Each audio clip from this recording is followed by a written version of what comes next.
여러분 안녕하십니까? 해커스에서 행정을 강의하는 서현입니다. 여러분도 시험 잘 봤죠? 네, 잘 보셨죠? 사회복지 문제는 뭐 전체적으로 제가 평을 해드리면 무난한 출제였고, 왜 이렇게 웃으세요? 다소 이제 암기성 문제가 좀 있었는데, 뭐 행정학 기본 커리를 다른 학생들이면 충분히 풀 수 있는 문제였습니다. 자, 일단 문제와 그리고 해설 강의를 해드릴게요. 자, 1번부터 보시기 바랍니다. 1번 문제는 제가 2월 달에 모의고사 냈던 문제하고 거의 유사한데, 과정설과 실체설의 비교. 그렇죠? 틀렸죠? 요거는 공익과 사익을 완전히 별개의 존재로 보는 거는 과정설이 아니라 실체설이고. 그렇죠? 이번에 사회적 형평성은 언제예요? 1970년대 신행정학이니까 틀렸고, 3번은 동등한 것을 동등하게, 이건 효율성이 아니라 형평성으로 봐야 되죠. 이걸 뭐라고 그래요? 수평적 형평성. 그죠? 틀렸고, 4번 지문이 맞죠. 제가 눈이 얘기했지만 효과성은 뭐라고 그랬습니까? 목표 달성도. 60년대 발전행정론. 제가 이 문제를 효과성은 70년대 신행정학이 강조한 개념이라고 해서 문제를 냈는데, 그게 틀린 지문이었고, 이거는 맞는 지문이어서 공교롭게 1번 문제가 해커스 2월달 모의고사 문제하고 거의 유사했습니다. 자, 정답은 1번이고요. 뭐 옳은 거 찾는 문제니까 나머지 틀린 거 잘 정리하시고 2번으로 갑시다. 2번 역시 이제 공공 서비스 전달 방식이니까 일종의 민영화 방식인데, 여러 가지 이제 민관화 또는 뭐 민영화 방식이 있는데, 그 중에서 이제 첫 번째가 프랜차이즈인데, 이 프랜차이즈는 뭐예요? 특허권을 주는 거죠. 특허권. 독점적 허가로서 뭐가 있다고 그랬어요? 유선 방송. 그죠? 일정 구역 내에서 유선 방송을, 그죠? 허가권을 주는 거니까, 지금 보세요. 정부가 개인들에게 특정 사업 상품이 구입에 관한 쿠폰을 제공하는 거. 이 쿠폰은 뭐예요? 바우처죠. 틀렸죠? 이 공공 민간 퍼블릭 핍가, 결국 공공하고 민간이 협력하는 방식인데, 대표적으로 이게 BOT나 BTO를 말하거든요. 근데 정부가 모두, 그죠? 부담하는 방식은 아닙니다. 민간 기업, 그죠? 민간 자본을 출자하는 방식이니까 이 부분이 틀렸죠. 민간 자본을, 그죠? 유치하는 방법이기 때문에. 3번에 수익형 민자사업 BTO인데, 뭐 그대로 정리하면 돼요. 제가 수업 시간에 얘기했지만, 빌트, 이 T가 뭐예요? 트랜스퍼. 소유권을 민간에게 이전해 주는 거죠. 그러니까 민간이 시설을, 건설이 빌트예요. 말 그대로. 직접 소유하면서, 그죠? 아직 소유권을 안 넘겼죠? 운영하니까 오퍼레이트죠. 그리고 끝난 다음에 20년 끝난 다음에 트랜스퍼 하겠죠. 이거는 BTO가 아니라 BOT예요. 제가 민자 유치 방식 할 때 제가 정리해 드렸고, 이번에 BTO RS하고 BTO 어저스티드고 제가 모의고사 문제를 냈었죠. 4번에 임대형 민자사업. 자, 여기 임대라는 말이 있잖아요. 여기 리스가 있죠. 빌트 트랜스퍼 리스죠. 그래서 민간이 시설을 건설하고 정부가 소유권을 이전했죠. 대신에 민간이 뭘 받냐면 임대료 수익을 받는 거죠. 그래서 맞는 지문은 4번밖에 없습니다. 옳은 거 나머지 다 틀렸고요. 그러니까 여러분 이런 문제 나오면 하나하나 차근차근히 문제를 보면서 풀어나가면 됩니다.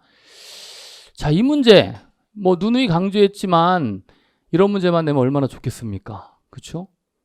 여러분 이거 당연히 맞았겠죠? 이게 주워먹기 문제.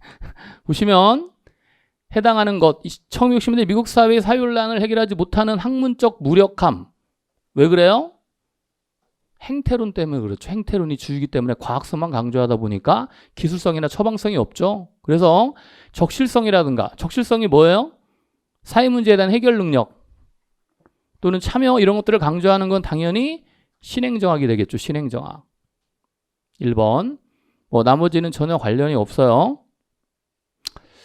넘어갑니다. 행정이념 문제가 많이 나왔죠. 4번에 보시면 주요 행정이념인데 가장 옳지 않은 것인데, 합법성은 정부관리의 자유행정을 막죠. 이게 법치행정입니다. 맞고, 사회적 효율성은 일종의 민주성과 관련되는데 인간적 가치의 구현이라고 그랬죠. 제가 민주성의 개념으로 이해하기도 한다. 민주성이 뭐라고 그랬어요? 인간적 가치가 높아지는 게 민주성이라고 그랬죠. 맞고요. 환경의 불확실성이 커질수록 가외성이 필요하죠. 그래서 조직의 신뢰성이나 안전성을 확보할 수 있다는 것이고, 효과성. 아까 나왔죠. 개념이 뭐예요? 목표 달성도잖아요. 근데 투입 대비 산출은 뭐예요? 능률성 아니에요? 이거 능률성. 기계적 능률성. 그렇죠? 제가 수업 시간에 강조했지만, 그러므로 정답은 4번이 일단 개념도 틀렸고요. 그죠? 그래서 효과성은 목표 달성도로서 목표를 정하고 달성하는 수단, 이 목표와 수단 간의 관계를 말합니다. 정리하시기 바라고, 뭐 아주 쉬운 문제였고. 요건 이제 정책 집행 파트에서 뭐 가장 기본적인 하향적 집행과 상향 집행의 유형인데, 상향적 집행에 대한 방식으로 가장 옳은 건 일단 목표 간 우선순위가 명확한 건 뭐예요? 하향이라고 그랬죠. 합리모형적 측면에서. 이거 하향이고요. 그렇죠? 엘모어는 뭐와 뭐로 나누죠? 전향적 집행과 백워드, 후향적 집행으로 나누죠. 이게 하향, 상향. 버마는 정형적 집행과 적응적 집행으로 나누죠. 정형적 집행이 하향, 적응적 집행이 상향 아닙니까? 그렇죠? 그러니까 1, 2, 3번은 다 하향이네요. 자, 그래서 9급 시험에서 이 정도까지는 이해할 수 있어야겠다. 엘모하고 버만의 모형까지는 알아야 된다고 그랬죠. 자, 4번이 물론 답입니다. 일선관리는 집행하는 데서 가장 큰 영향력, 즉 재량권을 갖고 있죠. 집행 과정에서 인과관계가 명확하다고 말씀드렸습니다. 그래서 4번이 상향적 집행의 특징이에요. 6번, 뭐 이 문제가 제가 볼 때는 가장 어려웠을 것 같아요. 총 전략적 관리 방안을 단계별로 바르게 나열한 것. 자, 일단 제일 먼저 한번 생각해 보세요. 그러니까 어쨌든 보시면은 기억이 제일 앞에 있죠. 일단 이런 거는 문제를 일단 보세요. 그러면 그리고 당연히 보세요. 규범이나 방향이니까 이게 목표에 해당하는 거죠. 일종의 우리가 나아갈 때 방향. 그죠? 그러면 이러한 목표를 달성하기 위해서 필요한 게 뭐라고 그랬어요? SWOT 분석이라고 그랬죠. 수학 분석이라고 그래요. 수학 분석을 통한 현재 상황을 현재 어떠냐? 이 현재 상황을 파악해야 되겠죠. 그러면은 기억 다음에 미음으로 가야 되겠죠. 그러면 사실은 답이 나와요. 보세요. 그죠? 그 다음에 이 현재 상황에서 미래에 대한 어떤 전략적인 의제를 개발해야 되니까 니은. 그죠? 이 의제를 개발하고 이 의제를 달성할 수 있는 대안을 모색해야죠. 이 의제를 달성할 수 있는 대안. 그죠? 대안을 모색했으면 어떻게 해야 돼요? 이 대안에 대한 성공 가능성을 평가하고 당연히 평가가 있죠. 그리고 마지막에 이제 실제 집행을 해야 되겠죠. 이 정책 결정을 통해서 집행을 하는 거니까. 그래서 비읍, 그 다음에 디귿 이렇게. 집행이 가장 마지막이죠. 이게 지금 정책 결정에서 집행을 하는 것이니까.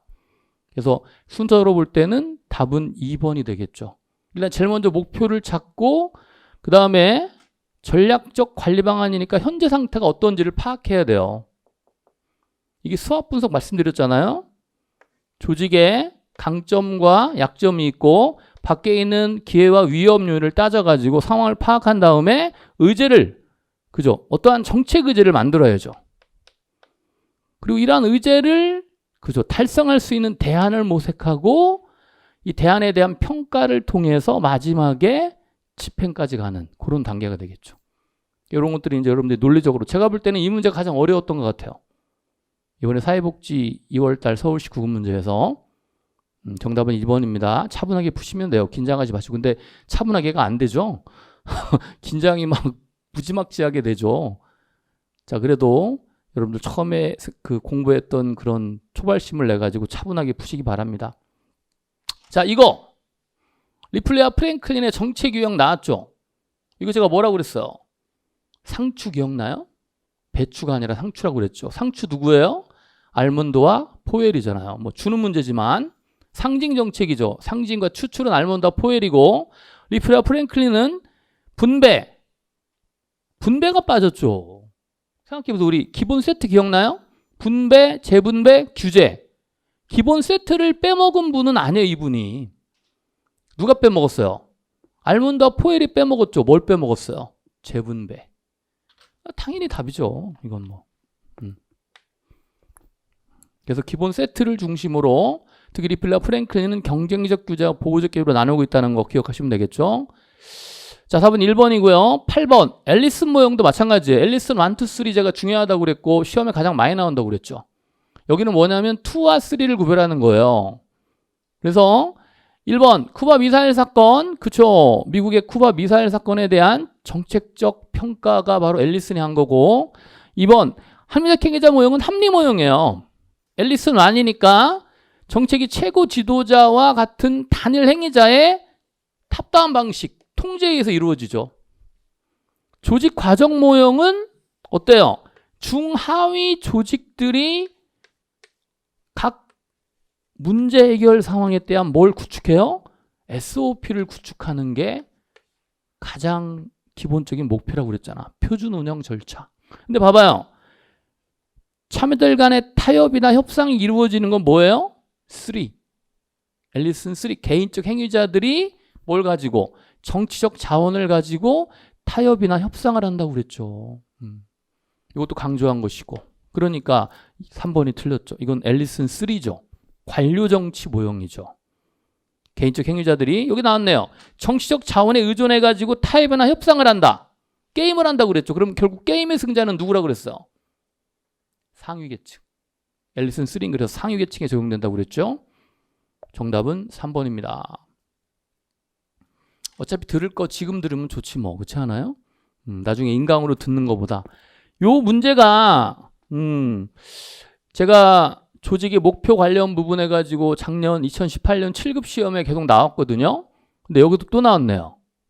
조금 이게 요 문제가 조금은 까다로워요. 그래서 정확한 개념을 정리합시다. 조직 목표의 변동에 대한 설명으로 가장 옳은 것은 옳은 것 목표의 대치죠. 옳은 것입니다. 대치가 뭐라고 그랬어요? 하위 목표가 상위 목표를 앞질러 가는 거라고 했지. 대치, 도치, 왜곡, 전도, 전환이라고 한다고 그래서 전환이라고도 한다고 그랬어요. 근데 영어를 잘 보라고 그랬죠. 이건 뭐예요? 조직 목표 달성이 어려울 때 달성되거나 달성 불가능한 것이 아니라 어려울 때 기존 목표를 새로운 목표로 전환하는 거. 이게 말 그대로 목표의 전환이에요. 이거는. 근데 제가 얘기했죠. 이번에 7급 시험에 나왔는데 디스플레이스먼트가 아니라 디버전이라고요. 보세요. 달성이 어려울 때 기존 목표를 새로운 목표로 바꾸는 거거든요. 그래서 저희 우리 교재에 나오고 제가 기출 해설 강의할 때 이게 처음으로 나왔다고 그랬죠. 7급 시험에서 작년에. 사회복지에서 이게 나왔네요. 골 디버전이라고 그래요. 이게 뭐냐면 달성이 되거나 달성이 불가능한 게 아니에요. 달성이 되거나 달성이 불가능할 때 새로운 목표로 바뀌는 거 뭐야? 목표의 승계죠. 이건 승계란 말이에요. 승계. 근데 어려울 때라는 건 약간 중간 정도거든. 약화되었을 때. 이때 새로운 목표를 그죠? 추가하는 것을 일종의 뭐라고 하냐면 디버전이라고 새로운 목표로 대체되는 거. 이게 목표의 전환이에요. 그래서 요거 틀렸습니다. 대치가 아니에요. 목표에 다원하는 조직 목표 달성이 어려울 때 기존 목표에다가 새로운 목표 이게 다원하라고 그랬죠. 만약에 양적 목표인데 질적 목표가 추가되니까 다원화된 거죠. 그래서 정답은 2번이 딱 맞습니다. 다원화.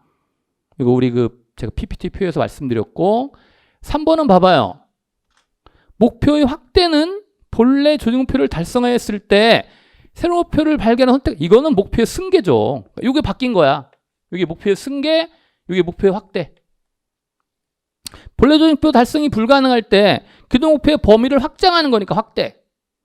익스펜션이죠. 그래서 3번하고 4번이 바뀌었고 1번은 목표 골 디버전이기 때문에 정답은 2번 다원화가 맞죠. 기존의 목표에 새로운 목표를 추가하는데 특히 이제 양적 목표에다가 질적 목표를 추가하는 것이 되겠죠.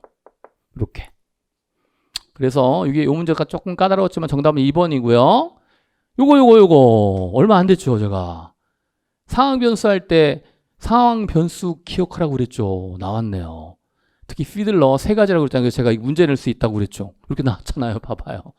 그죠? 첫 번째가 리더와 추종자와의 관계, 두 번째가 지휘 권력, 또 이걸 직위라고 돼. 포지션, 지휘가 직위예요. 직위 권력, 포지션 파워. 그 다음에 과업 구조, 태스크 스트럭처죠. 부하의 성숙도는 그죠? 피들러의 상황 변수가 아니죠. 블랜차드의 성숙도, 이 부하의 성숙도 모형입니다. 그건 다른 이론이에요. 허쉬와 블랜차드의 상황 변수죠, 이거는. 그래서 부하의 성숙도가 가장 낮을 때, 약간 낮을 때, 약간 높을 때, 아주 높을 때로 구별하라고 그랬죠. 그거 기억나요?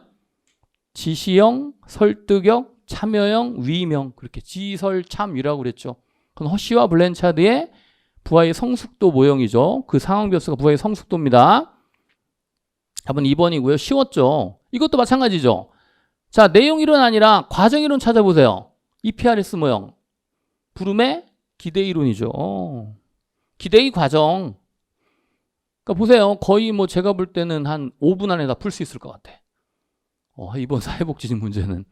그래서 합격권이 한 90점 정도 생각됩니다. 자, 12번. 이것도 마찬가지죠. 기사매수네. 없는 거 뭐예요? 다는 없죠. 그러니까 이런 어떤 기본적인 틀을 남겨놓는 것도 도움이 돼요. 행정학이기 때문에. 봐봐요. 기능구조, 사업구조, 매트릭스, 그 다음에 뭐 있어야 돼? 수평구조, 네트워크인데 단순구조는 누구예요? 민츠버그의 단순구조, 기계적 관료제 그거죠. 단순구조가 뭐라고 그랬어요? 전략적 관리층, CEO라고 그랬죠. 조직의 구조가 단순하다고 그랬지. 수직적, 수평적 분화가 단순한. 그죠? 그래서 답은 3번이고요.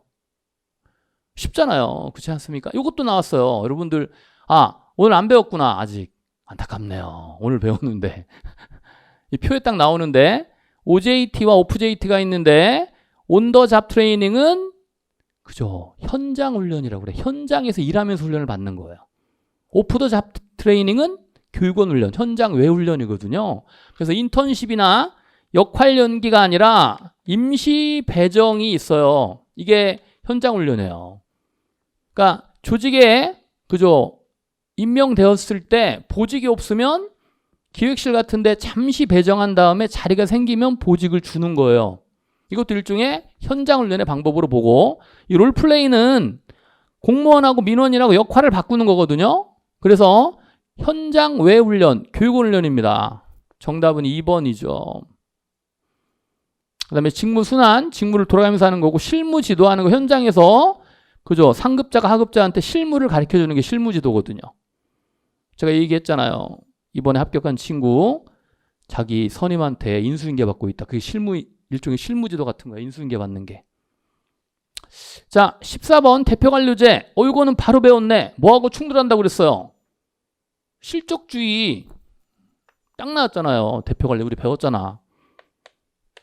어제 그저께. 그렇지 않습니까? 나머지는 다 맞는 문제고 실적제 구현을 할 수 없어요. 왜? 서로 충돌하거든. 행정 능률성이 아니라 능률성 향상에는 기여할 수 없어. 왜? 능률성은 실적주의거든. 대표관료제는 뭐예요? 형평성이지. 틀렸죠? 수직적 형평성 기억나죠? 능률성하고는 거리가 멉니다. 왜? 사회주의잖아요. 집단주의고. 실적제는 개인주의, 자유주의였잖아. 그러니까 여기서 능률성이 나오는 거예요. 우리나라 현재 도입하고 있고 정답은 3번. 15번. 이것도 이제 오늘 배우는데 안타깝죠? 제가 설 때 휴강을 안 했다면 죄송스럽게 생각하는데 기금제와 기여제라고 그랬죠. 우리나라는 현재 기금이잖아. 공무원 연금 기금. 이 적립 방식이거든요. 그리고 일정 부분을 기여합니다. 자기 보수해서. 현재 올해는 몇 프로냐면 8.75%예요. 내년부터 9%로 바뀌어 기여율이. 그러니까 공무원의 보수 중에서 매달 연금 쪽으로 내는 걸 기여금이라고 그래요. 그래서 우리나라는 기금제와 기여제예요. 정답은 1번이죠. 아, 이것도 쉬운 문제인데 제가 적는데 기금제, 기여제. 인강 들어보세요. 바로 나와요. 자, 16번. 이거 이제 이따가 마지막 시간 정도에 배울 텐데 예산제도 종류에 대한 설명으로 가장 옳은 것인데 보세요. LIBS는 이 문제가 약간 문제가 있긴 한데 그러니까 문제에서 지금 보면 이걸 제가 그래서 올린 것 같아. 가장이란 말을. LIBS는 풍목별 분류기 때문에 투입만 알 수 있고 산출을 몰라요. 그래서 목표 파악이 어려워요. 쉽다가 아니라 어렵다. 여기 한 개고 PBS는 성과주의인데 투입 요소 중심으로 산출까지 파악한 거거든요. 단위 업무 곱하기 업무량 이게 정확하게 맞아요. 이 뒷부분이. 업무량 곱하기 단위 원가로 계산하거든요. 자, 요거까지 이제 제가 정리해 드리는데 그래서 맞는 거는 2번이고요. MBO는 하향이 아니라 상향이에요. 그리고 중장기보다는 단기적인 계획이고 이것도 틀렸고 GBB는 기존 사업 예산 플러스 새로운 사업 모든 사업에 대해서 엄밀한 사정을 하죠.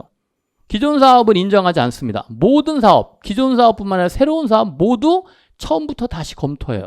그래서 기존 사업은 인정하고 이게 틀렸어요. 그래서 1번, 3번, 4번은 완벽하게 틀렸고 2번이 약간 요 투입 요소 중심이라는 거는 LIBS에 가깝지만 생각했다 보시면 돼. 투입 요소를 중심으로 산출을 파악해서 단위 원가 곱하기 업무량으로 예산 X를 측정한다. 이게 정확하게 맞는 표현이거든요. 그래서 가장이란 말이 있잖아. 가장. 이게 나오면 여러분들 약간 주의하세요. 그러니까 가장이란 말은 뭐야? 완벽하게 맞는 게 있고 많이 맞는 게 있다는 얘기예요. 그래서 정답은 2번으로 봐야죠. 자, 17번. 예산의 원칙 중요하다고 그랬고 예산의 원칙과 그 예외인데 단일성의 원칙은 국가의 예산이 하나의 구조로 이루어진다는 거야. 여기 있죠. 그죠? 단일성의 원칙. 예산은 모든 국민이 알기 쉽게 정리돼야 한다는 건 뭐예요? 이건 명확성의 원칙이에요.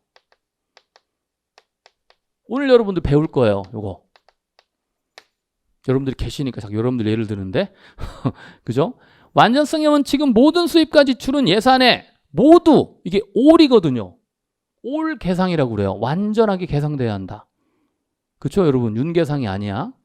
올 계상. 제가 이 올 계상 모든 수입과 지출이 장부에 계상이라는 것이 회계 장부에 올려야 된다는 거야. 이 예산 완전성의 원칙이고 이걸 뭐라고 하냐면 예산 총계주의라고 그래요. 맞죠? 옳게 짝지어진 거. 엄밀성의 원칙은 정밀성의 원칙이라고 하는데 세입과 세출이 정확하게 같아야 한다는 것인데 거의 불가능한 원칙이라고 그랬고 지켜지기 어려운 원칙이다. 3번은 근데 정해진 목표를 위해서 정해진 금액을 이건 한정성의 원칙이죠. 질적 한정성. 이용이나 전용이 되겠죠. 엄밀성의 원칙이 아니라 요거는 정해진 그죠. 한정이라는 것이 한계가 있다는 거예요. 예산에는 정해진 한계가 있다. 그래서 예산 한계성의 원칙이라고도 해요. 양적 한계, 질적 한계, 시간적 한계가 있죠. 오늘 배울 거예요. 자, 그래서 정답은 2번이 맞고 나머지는 다 틀렸습니다. 18번 이것도 지방자치법 조문에 이건 지방자치법 조문에 나오는 거예요. 지방자치법 보면 12조에 국가사무와 지방사무를 분류하는데 농립, 상공업 등 산업 등에 관한 사무나 교육, 체육, 문화, 예술, 진흥에 관한 사무, 지역 민방위나 지방 소방에 대한 사무 1, 2, 4번은 지방사무로 봐요. 법률 조문이에요. 근데 축산물이나 수산물, 양곡의 수급 조절 관리는 법령상 국가사무로 규정되어 있습니다. 그래서 정답은 3번이 되겠죠. 이건 법률 조문이에요. 지방자치법 조문에 나와 있어요. 이거 국가사무와 지방사무를 그죠 구분하는 문제. 자, 19번에 T부가설 나왔죠. 발로 뛰는 투표. 어때야 돼요? 완전 경쟁 조건이니까 정보가 완전해야 되겠죠. 이게 틀렸죠. 불완전하다는 거. 불완전하다는 거는 뭐냐? 지방자치단체가 서비스하는 내용을 알 수 없다는 것인데 알 수 없으면 찾아갈 수 없잖아요. 그러니까 완전성. 다수의 지방정부는 다수의 서비스 공급자, 고정적 생산 요소가 존재해야 되겠죠. 예를 들면 Y, 뭐 어차피 경제학이니까 Y는 함수, 노동과 자본 이렇게 정해주는 거예요. 그리고 배당 수입에 의한 소득, 이것도 가능하고요. 그래서 기본적인 내용은 정보의 완전성이기 때문에 1번이 틀렸고, 자, 마지막 문제인데, 요거는 제가 사실은 심화로 해서 건너뛴 문제인데, 해밀턴, 제가 인사행정할 때 얼핏 설명을 드렸을 텐데, 해밀턴은 연방주의자예요. 이 사람이 이제 인사행제가 처음에 얘기할 때 워싱턴 정부에서 내각을 구성했는데, 그죠? 재무부 장관하고 국무부 장관이 있잖아, 미국에. 근데 재무부 장관이 누구였냐면 해밀턴이었어요. 그래서 이 해밀턴은 워싱턴의 오른팔입니다. 워싱턴하고 같이 뜰을 같이 하는 워싱턴이 연방주의자거든요. 그리고 이 사람하고 반대되는 국무장관을 초당댁을 임명했는데 그 사람이 제퍼슨이에요. 토마스 제퍼슨. 여기 있죠. 제퍼슨. 그래서 이 제퍼슨은 지방 분권주의자예요. 연방주의자가 아니라. 연방보다는 지방의 권한이 분산돼야 한다고 주장하는 사람입니다. 우리 교재에 나와요. 그리고 이 중간적인 위치하는 사람이 누구냐면 메디슨입니다. 그래서 이 메디슨은 이익 집단들 간의 그죠? 연합이나 경쟁을 강조해요.